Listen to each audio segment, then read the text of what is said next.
সর্বশেষ যে লোকটা জান্নাতে যাবে তাকে আল্লাহ তাআলা জাহান্নামের আগুনে পোড়াতে পোড়াতে ছাই বানিয়ে ফেলবে। আল্লাহ বলবেন, জিব্রাইল যাও একটু দেখো, একটা মাত্র সেজদা দিয়েছে আমাকে, এরকম কাউরে পাওয়া যায় কিনা। বাটি চালান দিয়ে দেখো পাওয়া যায় কিনা।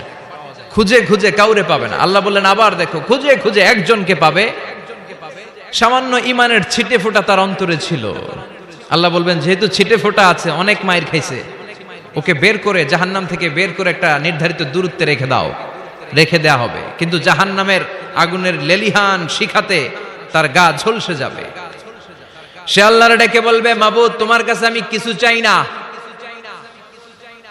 জাহান্নাম থেকে তুমি আমাকে বের করেছো, জীবন নদীর পানি তুমি আমার গায়ের মধ্যে ঢেলে দিয়েছো, আমি আবার সজীবতা ফিরে পেয়েছি। আমি তোমার কাছে জান্নাত চাই না, শুধু নিরাপদ একটা দূরত্বে আমাকে রেখে আসো, যাতে জাহান্নামের আগুন আমারে কষ্ট দিতে না পারে।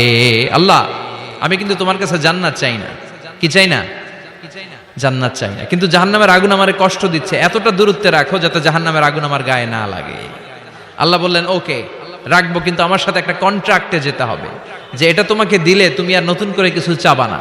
সে বলবে আমি রাজি, কন্ট্রাক্ট হয়ে যাবে। আল্লাহ জিব্রাইলরে বলবেন যাও এমন দূরত্বে রাখো যাতে জাহান্নামের আগুন ওরে কষ্ট না দেয়। রেখে আসা হবে, অনেক দিন সে ওখানে আনন্দে থাকবে, আল্লাহ শুকরিয়া করবে। সে মনে মনে বলবে বেঁচে গিয়েছি, আমি বেঁচে গিয়েছি, জীবনে আর কিছু চাই না, জাহান্নাম থেকে আমি বেঁচে গিয়েছি।